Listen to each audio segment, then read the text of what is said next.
Molweni ndiyanamkela ku-S2 ngesiXhosa. Akadanga wabanjwa ke uVelephi, uncedwe kukufika kukavuma egijima esithi mabamyeke ngumntana wakhe lo. Baye bagxothwa ke okomshologu ke bonke kuloo ndlu abebegcwele apho. uVelephi ke uye egijima ke esokhululwa ke kuvuma engathi ngange aqalise kwa umgezela njengoba wayemgezele eyomlanda kulaa ndlu. uJabu seyibonile ke uba uNjengaye uyasola ngenxa yemibuzo emininzi ubalisela uNokwazi. uNokwazi uthi ke worried yena ngempilo kaJabu ngoba kaloku sewalahlekelwa ngutata wabo ngezandla zakwaDlamini. uVelephi ke ubulele ke utata wakhe ecela ke noxolo ke guys nayo yonke ke into ayenzileyo nokumdelela ngeli xesha wayeyomthatha kulaa nto yalaa ndlu. So ke utata ke uthe no kulungile. Yena nje bezama ke into yoba amlande njengomntana wakhe, naye kaloku bezizamela uba abe nayo indlela yokuphila, so akho sono kuloo nto.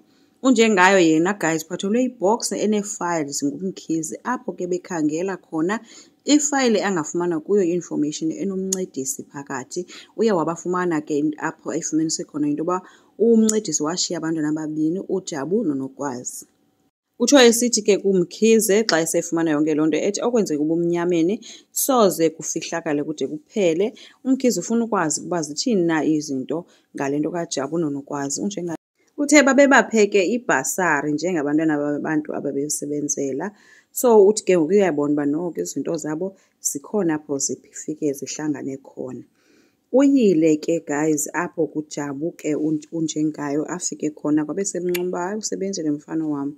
Wabe sesithi ke kutheni engatsho uba ngubani utatakhe ngoba sebona nefoto ke ngoku ephezu kwetafile kamncedisi. Apho kuJabu uye wayithatha ixutha ke ngokucaphuka wabembuza ke omnye uba ufunani na. uJabu uye wamazisa ke uyayazi ngento yokufa kukayise, esithi ke inoba nam mhlawumbi ufuna ukundibulala njengotatam. So uNjengaye umbuzile okwesibini uba yitsho mfana wam uba ufuna ntoni because eyabona into yoba ibhemile ngoku. Kwelinye icala uVuma yena ufikelwa nguQiniso esithi uzocela uxolo wenze imisteyikhi. uVuma uthe ke hayi unaso noko isibindi esokuba ukwazi nditsho ukuphika usangweni ukuthi ngumntanakho. Ethi uyayazi ngomhlukumeze kangakanani na usangweni.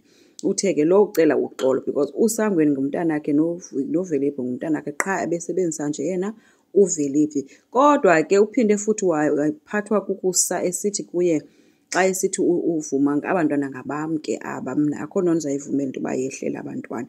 Wathi omnye hayi ekugqibeleni ngabantwana bam aba noba into ithini na. Uthi omnye ubazi xa bangakanani khona ii-birthday zabo uyazazi ayiphumi. Wabuzwa ithini i-birthday kaVelephi akayazi. Uthe ke uQiniso sawubona uba ndomelwe ngumqa imibuzo andiyazi.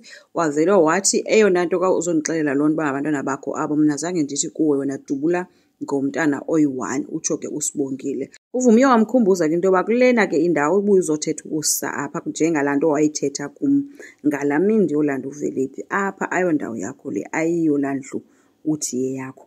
Watsho ke ethe xa esondela kuye ethi uzawumbamba ke labaleka igwala elikhulu ke elinguQiniso ukuphuma ngomnyango. Kwicala ke likaJabu noNjengaye, uNjengaye usame ngombuzo omnye uba ufunani na uJabu. Wathi komnye awukaboni kwanto inintsi into esaza kunehlela kulaa family yenu. So ke uye wanomsindo ke uJabu noNjengaye wabecaphukiswa yile nto ayithethayo ke.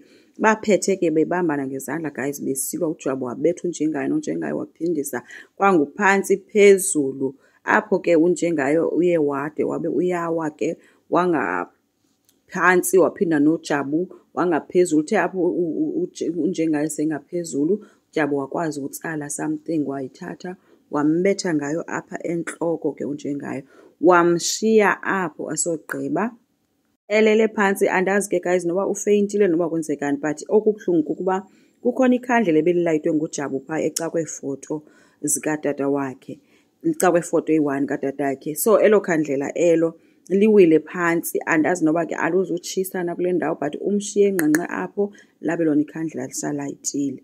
Asazi ke uba kuzokwenzekani after. Enkosi, ndicela siqhubeke subscribe silike singakhomenta futhi. Bye.